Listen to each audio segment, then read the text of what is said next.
Hello, I'm the Media Wiz, because one art form wasn't enough, and I'm doing another vlog talking about Tenacious D. Like, one of my earliest videos from 2015 was a 55-minute video of me talking about all three Tenacious D albums. And that's mainly because Tenacious D is my all-time favorite band, and Tenacious D and the Pick of Destiny is my all-time favorite movie. I really enjoy these guys. They're a good blend of great instrumentals, great loving tributes to rock, and they're just really funny. This was definitely Jack Black and also Kyle Gass at their best. This definitely highlighted Jack Black's strengths when it comes to not just music but also comedy. And I feel like the only other movie that came close to replicating that success in terms of Jack Black's comedic skills as a musician was School of Rock, which is also a really great movie. But yeah, I mean, I got all their albums except for this one. But I have their first album. I have this great release of Pick of Destiny. It has cards from the movie. It has a poster. It has an actual replica of the pick. It has this awesome box. It's all kinds of great. And Rise of the Phoenix. So yeah, I really like these guys. I really like what they can do. And then I remember hearing that, oh, they're going to be making another Tenacious D. They're going to be making a follow-up to Pick of Destiny. It's going to be a sequel. And I was like, that sounds awesome. The one thing I was a little confused about was, at least at first, I was like, oh, it's not going to theaters? But then I was like, the first one didn't do very well at the box office, so all right, yeah, sure. And also, that was around the time Jack Black announced, I'm going to be making a YouTube channel. Which, quick side tangent, that feels like that is the new big thing for celebrities to do. It's not just that sometimes television clips get uploaded onto YouTube, or sometimes companies will, just like what I talked about with the Nickelodeon thing with SpongeBob, how these channels will try to create YouTube channels to appeal to YouTube algorithm and be like, oh, we're branching out. We're not just television, because television's slowly fading out. We're also on the internet. Now you got celebrities making YouTube channels. Will Smith, which everyone talked about with the YouTube Rewind thing. It's like, Will Smith, you're not a YouTuber. Jimmy Kimmel, Jimmy Fallon, you're not YouTubers. I forget if Dwayne The Rock Johnson has a YouTube channel. Would not be surprised if he does. But then Jack Black came out and was like, I'm gonna become a gaming Let's Player. I mean, his channel is fine. Like, they just kind of upload general gaming stuff, and Jack Black, he can be entertaining on it, so it's like, it's a lot better than just your typical everyone trying to be like Jake Paul vlogger shtick. But anyway, onto this album. Then when they actually made the first upload of this, I was like, oh, they're breaking up into episodes. They're going to be doing this as a mini-series. And I was like, okay. And then I saw that it wasn't live action. I saw that it was animated with this intentionally crappy MS Paint drawings to go along with it. I was like, oh, okay. I'm not going to talk about the actual movie. I'm going to talk more about the album, because that's what I did with the other ones. I'm going to talk more about the album itself. But I just want to say, from the perspective of someone who likes the first Tenacious D movie, it feels like this is only a sequel based on proxy. Like, it's just a sequel because it's also a Tenacious D movie. But I mean, at the end of the first one, they said the devil would have to pay their rent. And then it's like, this one, oh no, we have to pay the rent. It's like, I didn't know the demon code had a little pin in it that was like, oh, by the way, there's only a certain amount of time he'll have to keep paying your rent until that deal wears off. All right, so then you get to this album, and oh, this album has a lot of skits on it, that's commonplace. I mean, the first album they did had a lot of skits on it, but this album, just like Pick of Destiny, feels like it's relatively story based.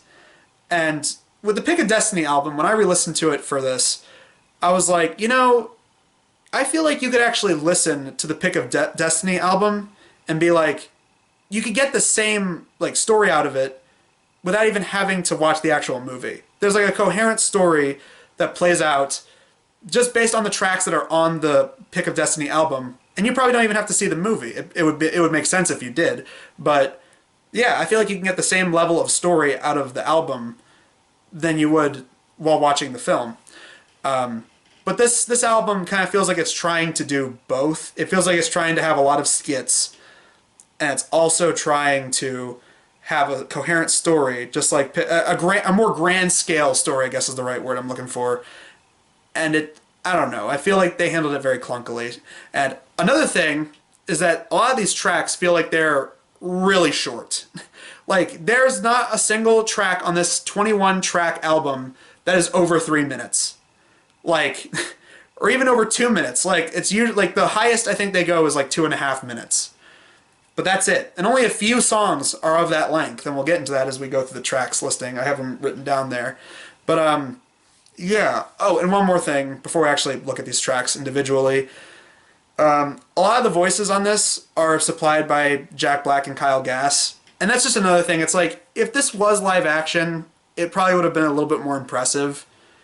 But, I mean, it probably would have cost an arm and a leg to actually make it look, you know, as impressive as it is, because it's like, it's a whole story about trying to survive nuclear wastelands and stuff like that.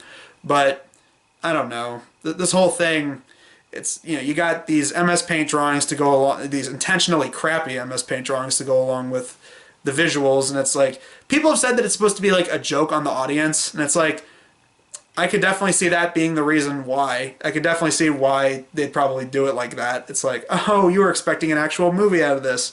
Well, sorry, we don't have the budget, so joke's on you. But anyway, let's actually look at the track listing. So you got the Post-Apocalypto theme, and which is also reprised at the end. And here you go. One is 37 seconds, one's 39 seconds. Desolation, this is a skit, and this is 1 minute and 17 seconds. Hope, which is, this is an actual song. This is like just barely 2 minutes. Then there's Cave Women, which is a sketch. This is 1 minute and 26 seconds. Making Love, which is 2 minutes and 56 seconds. This is like close to 3 minutes. One of the longer tracks on the album. Scientists, which is a sketch, 1 minute and 17 seconds. Take Us Into Space, which is 1 minute and 56 seconds. This is a song. I've Gotta Go, this is a skit. F Yo-Yo Ma, which is 1 minute and 34 seconds. This actually is a song. Reunion / Not So Fast, which is 1 minute and 8 seconds. This is a sketch. Daddy Ding Dong, the Chainsaw Bazooka Machine Gun. This is 1 minute. Robot, which is 2 minutes and 26 seconds. March, which is half song, half sketch. This is like 1 minute and 23 seconds. And Turd Whistle, which is the following sketch. It's only 39 seconds. Colors, which is an actual song. This is 2 minutes, 20 seconds. Who's Your Daddy, sketch, 48 seconds. JB Jr. rap, which is barely a song. This is like 1 minute and 31 seconds. Woman Time, 1 minute and 23 seconds. Save the World, which is a song, but it's 44 seconds long, and then the reprise at the end. So like I said, most of the problems here is that it feels like most of these songs feel rushed. It feels like they're just incredibly short, and they just wanted to get this thing finished as soon as possible. And a lot of the humor, like, you say what you want about Tenacious D and that, oh, all their songs and all their humor was incredibly crass and immature, but there was a certain charm to it, like, at least from what I got. Like, even, I mean, look at this album cover for Rise of the Phoenix. Look at that. Yes, it's immature, but there were certain songs that actually had the kind of a nice subtle subtext to them, and it feels like they were actually making some kind of points, whether it was like statements about different genres of rock or history of rock, or like even just general kind of humor Jack Black and Kyle Gass would do. You know, the where's my schnitzel? Like, stuff like that was entertaining because it was the kind of stuff that they thought was funny. And for people like me who generally like Tenacious D, then yeah, it feels like that was a very appealing way to actually get their humor conveyed. But here, it's like a lot of it is just, it feels like ad-lib. A lot of it feels like bad ad-lib they just stitched together. Like, or even if there was just general ad-lib on this first album they did, it still feels like this had more of a coherent story than this. Which is the problem. It's like, this is trying to have a coherent story like Pick of Destiny did, but it just feels so random and stitched together. There's like 9 sketches total, if you want to count March, which is half sketch, half song. But it's like, some of these just feel like this is trying to say something. And then other ones are just, oh, this is just random Tenacious D shenanigans. Okay, like, it feels like super inconsistent. And again, the fact that it feels like sometimes the sketches outweigh the songs themselves. Like, half of these songs, I can barely remember anything about them. Like, F Yo-Yo Ma, I only recognize just because it's like, oh, it references the cellist Yo-Yo Ma. Okay. You know, Take Us Into Space is a song of, you know, them thinking that they can go to space and get away from the horrors of this nuclear hellhole planet of Earth that Earth has become. Making Love, which follows after Cave Women. Making Love is just a song about Jack Black getting sucked off by a cave woman that's also voiced by him. That's another thing. Whenever they do alternate voices, they always put like a voice filter on it, and it just sounds it sounds like Fred. It sounds really annoying. Daddy Ding Dong, I at least remember that because it's supposed to be a song about a giant monster that's a penis with tentacles. Yeah, I did see the video part for that. When I was going through the track listings on YouTube, some of them actually pulled up music videos, and it's like, oh, Daddy Ding Dong, it's a giant penis with tentacles. Right, okay. Robot, there are 2 token sad songs on this album, which Pick of Destiny also had 2 token sad songs. But they were still more interesting than this. I mean, one song was about Jack Black feeling bad that he ran away from home and never really had a connection with his dad, played by Meatloaf. And the other sad song was Dude, I Totally Miss You, which was a song about, it was a song about the movie's, obvious falling out between characters and then eventually them coming back together. Sad songs on this album include, oh, I'm really sorry that we split up. That's F Yo-Yo Ma. That's, I can't believe it's basically just the poor man's version of Dude, I Totally Miss You. And Robot, which is about a Terminator that shows up to protect them, and the Terminator wishes that it could be a human and wishes that it could have a human's life.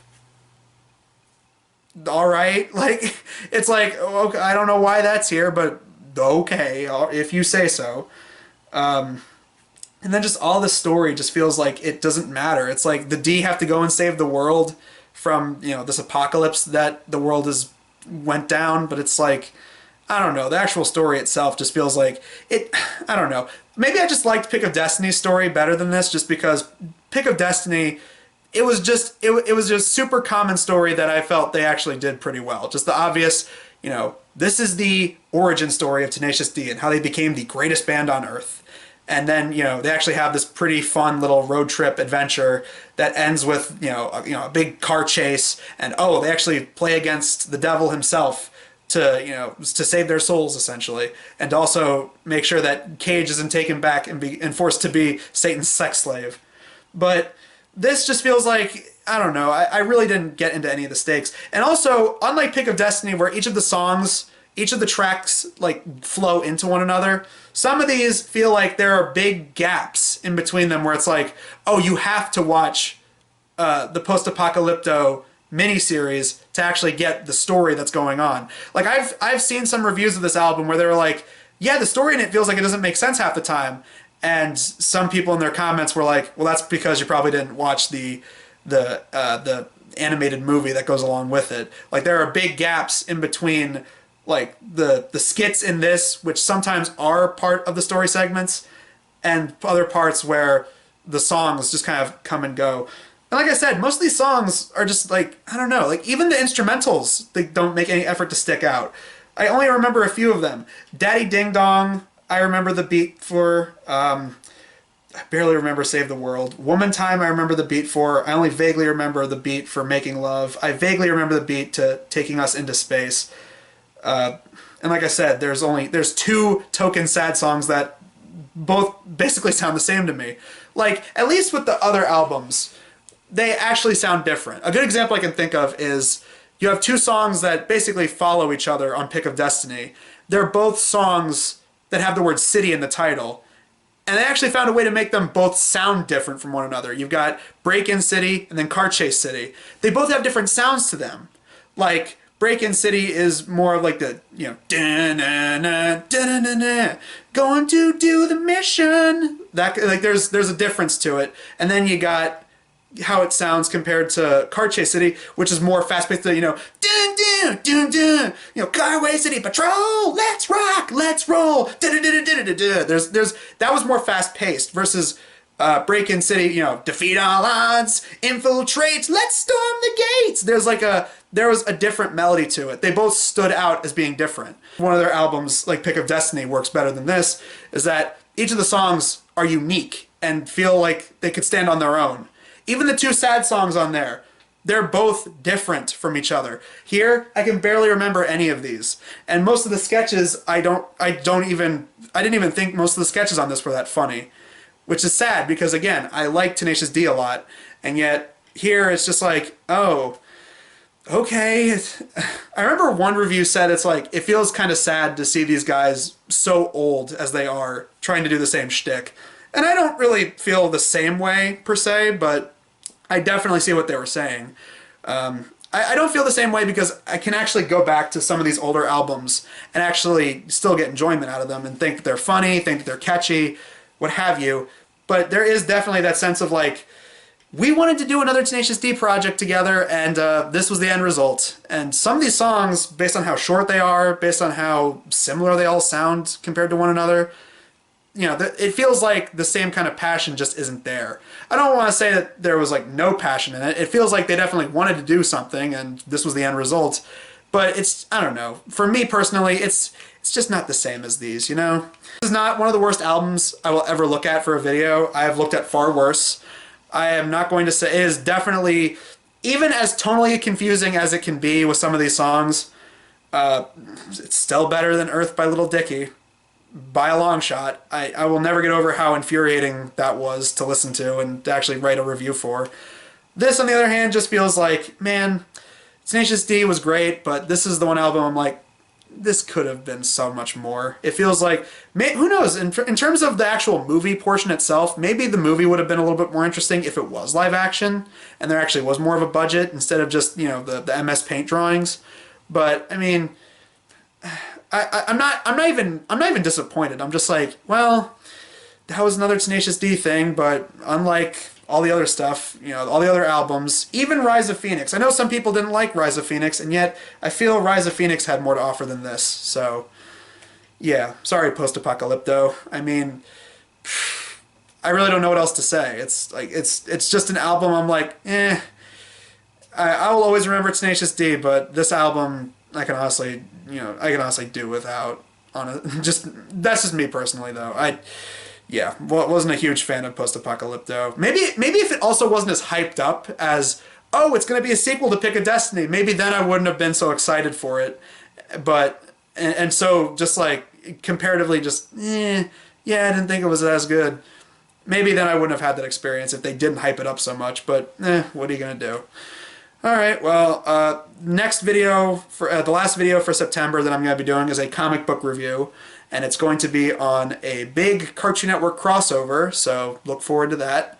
It's a very good comic, so I already got started writing it, so hopefully we can expect that review out by the end of the month. Until then, I'm the Media Wiz, because one art form wasn't enough.